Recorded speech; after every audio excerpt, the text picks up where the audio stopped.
Well, this is such a privilege, Jean Washington, to have the opportunity to meet with you in your role as Chancellor for Health Sciences and Dean of the David Geffen School of Medicine at UCLA. I think for the table, I'm Vice Chancellor. Oh, yeah, correct. Okay, we'll do that. So, yeah. I'm sorry. Yeah. Try that again. Okay, I'm so sorry. That's okay. Yeah. All right. My mistake. This says Chancellor, and I didn't double check it. Okay. Okay. So, thank you, Dean Jean Washington, for meeting with us today. We're very excited to have this opportunity to speak with you not only as Dean of the David Geffen School of Medicine at UCLA, but as Vice Chancellor for Health Sciences on the UCLA campus. Been looking forward to it, Phyllis. Well, it's our privilege, and we want to do our best to help you take us down memory lane. Mm-hmm. So I would like to ask you to recount, because I'm personally familiar with your history, Mm-hmm. but to recount how you first connected with the then Health Policy Program, now Philip Randolph Lee Institute for Health Policy Studies. Well, actually, I was born at the Institute. In that house on 3rd Street, up on the top floor in the back room. And as soon as I could talk and walk, Phil brought me downstairs and put me to work. Ah, yes, I remember it well. So I have been affiliated with the Institute dating back more seriously to when I was a medical student at UCSF. And my first contact came about as a result of some searching for a fit for a student who had a malady that manifested itself as questions about population health and preventive medicine and public health. And so the therapy was supposed to be these sessions with this gray-haired master in health policy at the Institute of Medicine, who was to show me the right path. And I think rather than correcting the problem, he exacerbated it. And I subsequently, as a result of being at the Institute, ended up pursuing a career in health policy. I do recall when we were on 3rd Avenue that you came to visit, and you were at that time, I think, with the Centers for Disease Control. That would have been after having been there as a student. So was that your first career position after you completed your training? As I completed all my training, my first career position was at the Centers for Disease Control in Atlanta. And again, in being at the CDC, I was looking for an opportunity to connect, at that point, the public health world I was working in at CDC as an epidemiologist with the health policy world. And the one center of excellence that I knew about in the country, in fact, it was one of the few, was the Institute, which provided me with an opportunity to work on a unique project from the perspective of how we might work with health departments and with academic institutions, but in a different kind of framework, one that was really driven by broader health policy at the local government as well as the state and the federal level. Was it the case that you initially were assigned to the Institute through an Intergovernmental Personnel Act letter? Yes. I believe that was the first time I had the opportunity as an administrator to work on arranging that kind of Just mechanism. One of many examples of the magic of Phil Lee. At that point, such agreements rarely existed anywhere, particularly between an academic institution and the Centers for Disease Control. But in reaching out to the Institute and discovering that there were no mechanisms in place and that it would be very difficult for CDC to assign an individual at the Institute, Phil, in his inimitable way, said, I think that if we be creative here, this is in the public's interest, and we can find a way to convince all parties involved that the social benefit here would be worth the time and investment. And so it was. And so it was. It came to pass. I'm wondering what the motivations for you taking on particular areas of research were. I mean, you talked about your medical training, you talked about your interest in population health. Mm-hmm. Were there other things that drew you to particular areas of research and that may have been fueled by your connection with Phil and the Institute, or broadened, or illuminated? Yes, absolutely. Well, one would be reproductive medicine and or reproductive health. And again, I keep coming back to the same recurring theme of trying to integrate or pair what was happening in clinical patient-oriented care and what was happening more from the perspective of population health, with one common thread being the possibility of policy that went across that entire spectrum. And as a result of my initial project at the Institute, which was focused on chlamydia infections, I became interested in one of the longer-term consequences of chlamydia infection, which was infertility, which, as you know, has a direct bearing on reproduction. And it just happened that at the Institute, connected with the Institute, in addition to health policy expertise, there were individuals there. Don Minkler comes to mind. Claire Brendis, our current director, comes to mind, who had deep expertise in reproductive health. And so here was a case where I had an interest indirectly in reproductive medicine, but pairing with individuals who were in this very dynamic environment at the Institute was able to expand my expertise and knowledge, and more importantly, team up with a group so that we could have greater impact, in this case on women around the world. Do I remember correctly that you went back to do a residency in OBGYN? I will never forget it. Yes. I do remember correctly. In fact, this was after the assignment at That's exactly right. at the Institute. And again, Phil was one of the first people that I consulted, and I actually thought that he might even bristle a little bit at the idea of clinical medicine, but he immediately, through his big vision, saw the potential for me gaining insight, as well as learning a whole new language and developing a whole new skill set that would complement what I already brought to the table in terms of my epidemiologic world and the health policy expertise that that was developing.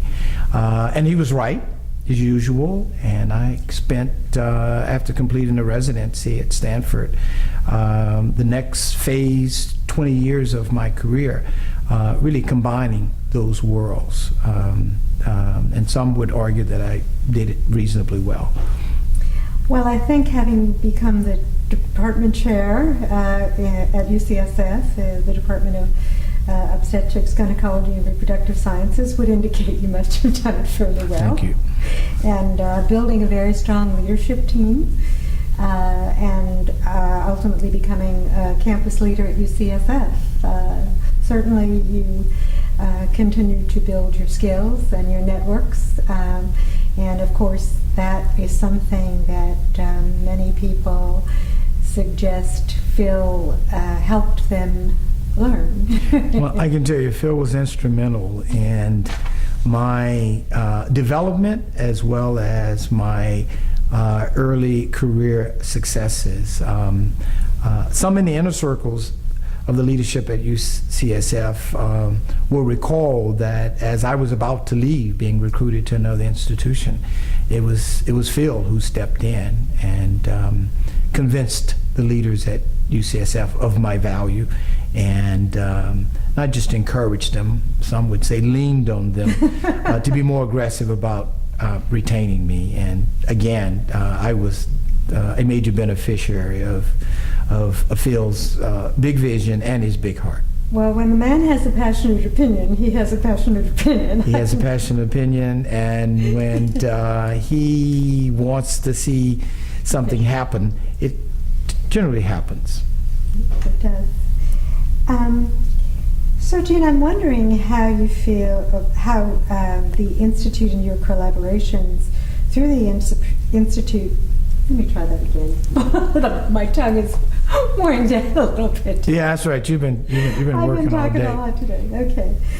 Let's take that from the top, Jay. Okay, thank you. I'm wondering, Jean, how did the Institute and your collaborations through the Institute support your research and health policy work over time, over the years? Yeah. When I reflect on my life across the Institute, I think of it in three phases. I alluded earlier to the early phase of being a student. And seriously, when I went, it really was this idea of trying to find myself, and it was a discovery, and the Institute helped me feel more comfortable with the notion that I was not going to just go and take care of patients, which is very important, but that I had this other interest that was about broader issues related to populations and also health policy.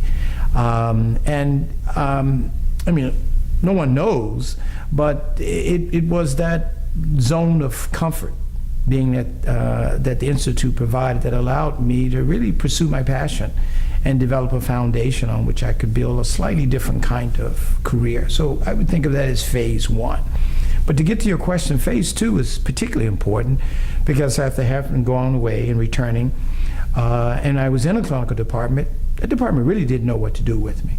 And so while I had an academic appointment there, it was not a home. The Institute became the home. And at the Institute and at being at home, I was at home with these other individuals. Some of them were misfits, so to speak, like me, finding refuge from their clinical departments too. But it was a very rich and nurturing environment, and very stimulating environment. And even though it's quite popular now and wasn't as vogue then, the truth is we were really learning multidisciplinary collaboration, because it was at the core of what we were doing when you went from one floor to the other in that small house, or when you had one brain skull or session with a diverse group of individuals. So in terms of advancing my collaborations, I think the more important contribution was not just any one specific area, but it really helped to form sort of the underpinning of my research across a broad spectrum of different kinds of items, because it showed me that true innovation is rooted in that kind of collaboration, and that it requires that you be or create a rich, dynamic, interdisciplinary, and diverse environment. And then the third phase, which became also a very important phase, was faculty member established and in some leadership roles at the institution, but also at the Institute, where you learned what it was like to actually be somewhat responsible for a soft money operation. Mm-hmm. And so some of the business skills and or knowledge and insights that I now draw on, I really first was exposed to them through the Institute, and I think that may have been the first time when many of us sitting around the table on the executive group at the Institute realized just what Phil had created and how extraordinary he had been in not just bringing us all together, but in sustaining that level of excellence and impact with no support or very little from the institution.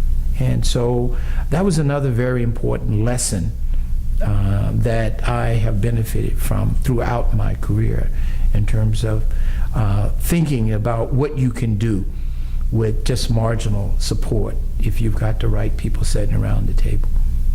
With the proper vision. With the right vision. Thank you. I want to pick up on something. You're the second person to mention the word misfits. Yes. Oh, yes. No. Well, we were.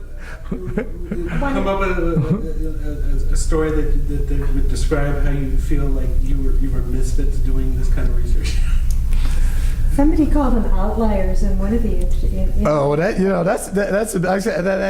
actually is a better in the sense story. of a non-traditional, I think, because a lot of people, you were not taking a traditional career. Oh no, trajectory. no. I mean, I hope this is So coming that- through that's without a specific story. But the truth is, we were. I mean, that's where we were. It was like a refuge, because Okay, we'll start with that. We were like a refuge. yeah, yeah.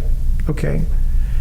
Well, in many ways, because of some of the ideas and some of the pursuits that I had put on the table, I created some confusion,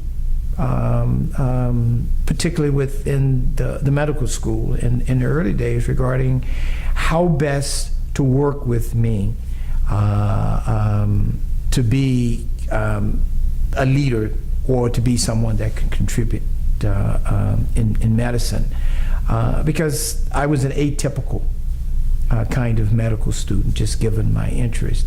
And I would say I actually stumbled upon the Institute as that place that existed where the kinds of thinking that was considered sort of on the fringe in mainstream medicine was in fact the core mentality at the Institute. And that resulted from Phil coming to give one lecture to a small group of students about health policy, where this light bulb went off that, that's sort of what I've been trying to talk about without being able to articulate it well. So it was magnificent to be a misfit. It was even more magnificent to discover some more misfits. And I think you're probably interviewing a few of them as part of this series. Yeah. I'm wondering, as you look back, Jean, what you think the value added is of having a community, an organization, and I guess colleagues like you did have at the Institute, in both the broadest and the most personal sense. Yeah, yeah. Well, and I like that term, value added, because I could have gone through medical school, and you struggle with this identity, but you get through medical school, and the idea is I become a good doctor. And there's nothing wrong. We need good doctors. In fact, we have quite a few. I depend on them, and we depend on them. And so this is not to disparage great physicians who are superb clinician educators in any kind of way. But the value added was that, in fact, early on, before it was traditional, value added was the ability to pursue a different kind of path, but one that was definitely more in line with my thinking and my makeup, and in fact with my values. And the value added was in one, providing me with reassurance that was okay to think a little differently and to be a little differently. Two, was to put me in an environment where there were some others who not only thought as I did, but in fact thought as I did in terms of ideas, but in fact saw themselves as, sort of outliers as well.